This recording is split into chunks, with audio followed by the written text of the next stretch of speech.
Bom dia, boa tarde, boa noite. Passando aqui para a gente pegar a etapa final sobre a ação penal. Nós falamos também em sala de aula, para poder a gente relembrar, né?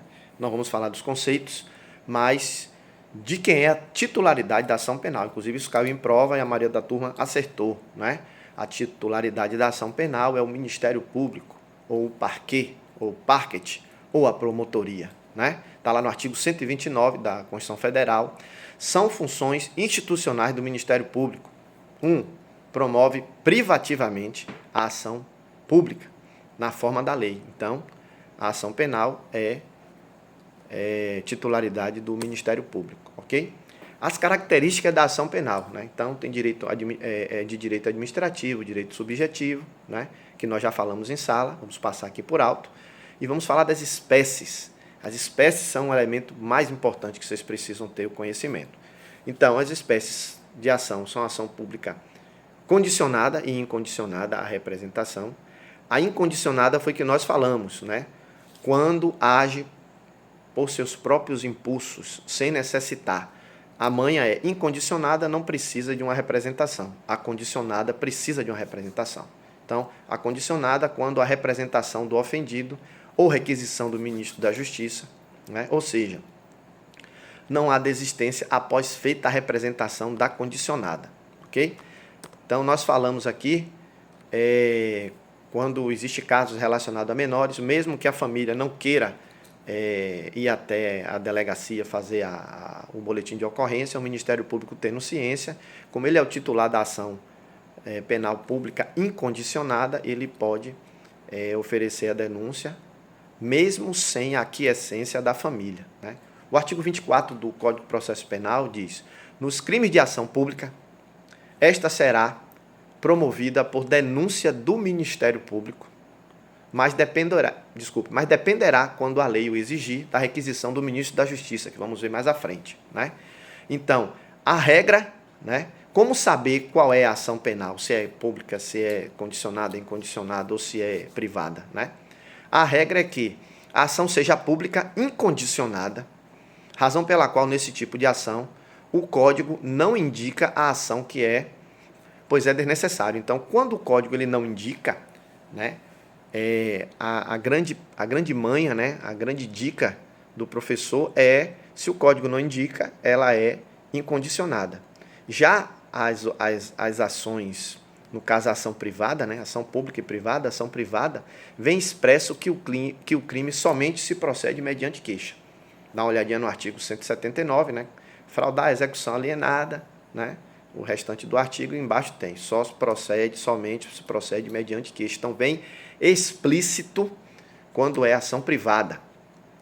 Já se a ação for pública condicionada à representação, vem expresso somente se procede mediante representação. Então, diferente, a ação privada vem expresso no Código, na lei, somente se procede mediante queixa. Já a condicionada somente se procede mediante representação, né? E a ação privada, né? A ação privada, como nós falamos anteriormente, tem que haver, né, uma representação. Então, ela tem algumas espécies, né? Ação penal privada exclusiva, aquela que somente a vítima pode fazê-la, né? E aí tem a regra do CAD, do cônjuge, do ascendente, descendente ou irmão, que nós falamos em sala de aula. A ação penal privada personalíssima, né? Caso da vítima for menor, como eu falei anteriormente, ela tem que esperar a maioridade, porque é personalíssima, só ela mesma pode fazer, se por acaso os responsáveis não o fizerem, né? Tem a subsidiária da ação penal pública, que essa é muito importante, cai muito em prova e cai muito em concurso público, né? Então, ocorre quando não há por parte do Estado, no caso é o Ministério Público, né? Existe uma inércia do Ministério Público no oferecimento da denúncia contra o indivíduo, no prazo legal previsto.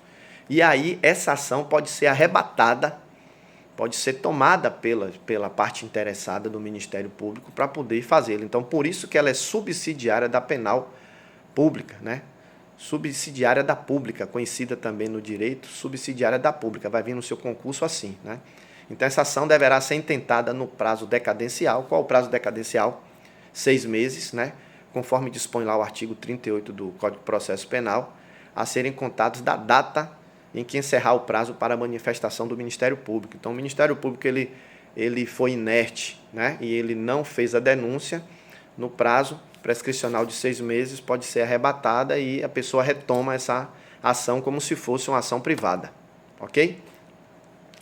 Diferença fundamental entre a pública e a privada é que o Ministério Público é o titular da ação penal pública, que se inicia com a denúncia. Já a ação privada, o titular é o ofendido, é a pessoa ofendida que precisa constituir um advogado, vocês aí futuramente, né, para quem for advogar, para que este subscreva a queixa. O advogado vai subscrever a queixa, no qual se inicia a ação penal privada. Então, para vocês entenderem, né, a ação penal ela subdivide-se em pública e privada. A ação penal pública ela tem a iniciativa do Ministério Público e é feita através de denúncia.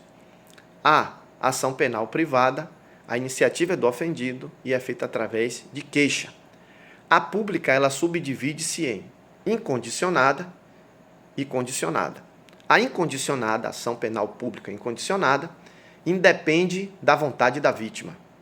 Já a ação penal pública condicionada, a representação do ofendido, né, é necessária a representação do ofendido e a requisição do ministro da Justiça. Ok? Então, com isso, até aqui a gente encerra o nosso conteúdo da nossa AV3 e com fé em Deus, todos sendo aprovados, vocês me encontrarão ou encontrarão outro professor em Penal 2, a missão. Ok? Grande abraço a todos, boa sorte na avaliação de quinta-feira e até lá.